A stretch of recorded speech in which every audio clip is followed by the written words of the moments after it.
side with the teachers union and want to end No Child Left Behind, or do you support Secretary Duncan's desire to hold teachers and administrators accountable? Do you support charter schools? That's 3 in 1. Well, obviously I think education is a very important issue, and we should be making sure that our young folks are starting in early ages before kindergarten, moving up, that they're getting their literacy programs and helping work from families to get them off to a good solid foundation footing. I support charter schools. I think that adds a little competition to the education system. A little competition is a good thing. It's how it's meant to make this country great, the free market principles. I know as a business owner, during a daily business, you sometimes complain about competition, but we all know that's what makes us most efficient and creates for innovation and new developments and makes us stronger. I think on the No Child Left Behind, I really think that states and locals, governments, states and local communities and school boards should be the driver of education. I think our founding fathers put a system together with the states to encourage competition between states, because that's the only way you can really get any competition at certain government levels. And healthcare, we didn't talk about that. That question comes up, but on education, we definitely that the federal government's role should be more limited on education and turn it over to states and do block grants for federal funding to encourage states to do what they need to do. But we do need to hold them accountable, and one way I think you do hold them accountable is a little competition between states and also the charter schools concept. As a state legislature, I wrestle with this all the time. And you think about this, I reference this. If you happen to live in the city of Cleveland and you can't get out of the city of Cleveland because of economic reasons, your kid's got a 40% chance of success. That's pretty sad. I think every kid should have an opportunity. And for somebody to say that be against the voucher program that we've done here in the state for school districts that are in academic emergency or academic, whatever it's called, close to it, we need to give those opportunities to those families so they can have their kids have an alternative and get the opportunity. I think that's a responsibility of the state to make sure that those kids have those opportunities. And we had the Droff decision, brought up some good things here in Ohio. We got the #1 in the nation of new school facilities, and I think technology, we're right up there.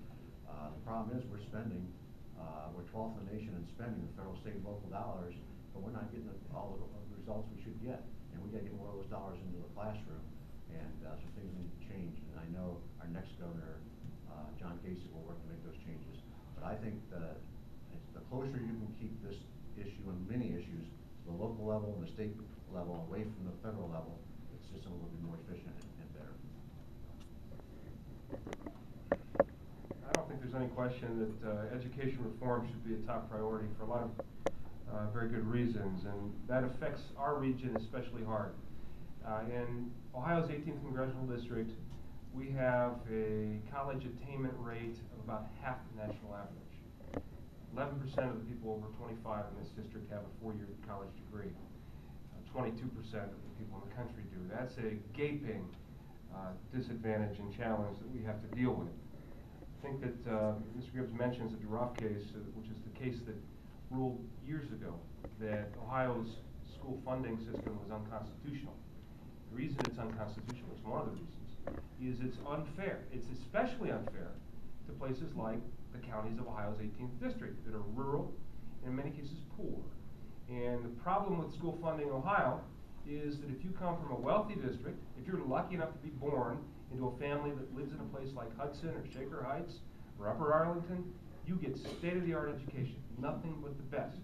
But if you come from Morgan High School or Cambridge High School or Dover High School or Carrollton, just up the road, you don't get a quality education. You don't get the tools, you don't get the resources, you don't get the teachers, and you don't get the money that it takes to provide a quality education.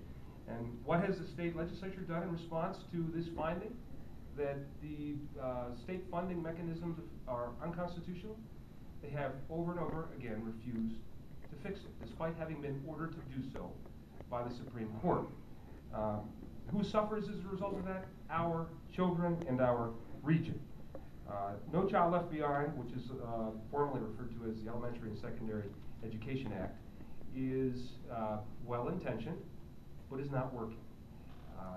And the question, I think, was a little bit loaded because it mentions the teachers' union. I don't turn to the teachers' union for advice. I do turn to teachers, though. And if you talk to teachers who teach in schools of rural Ohio, they will tell you that No Child Left Behind has been a disaster. It encourages, in fact, forces teachers to teach to the test. It stifles creativity. It punishes those school districts that need the most help and rewards those who don't. It fails to account for individual student development. It's got a number of problems. Now, there are some things in No Child Left Behind that are good. I think accountability is one of them. I think teachers should be accountable.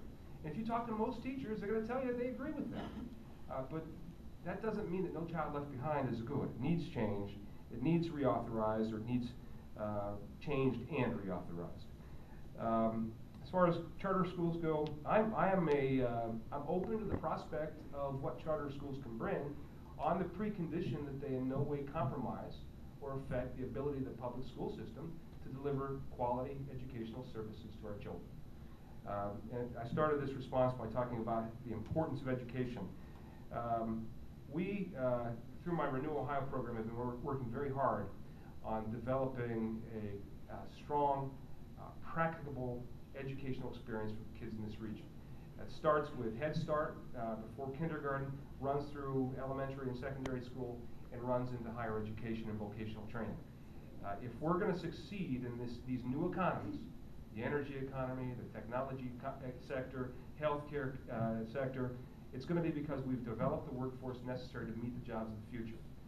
Some of the institutions we have in this region have been terrific. Kent State Regional Campus in Tuscarawas County, Zane State, OU, Zanesville, OU, Chillicothe. The list goes on and on. Working with industry, providing for a practical educational experience to meet the workforce jobs of tomorrow is a key component to our economic success.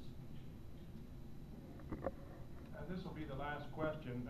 Senator, I think that you fellas have hit on health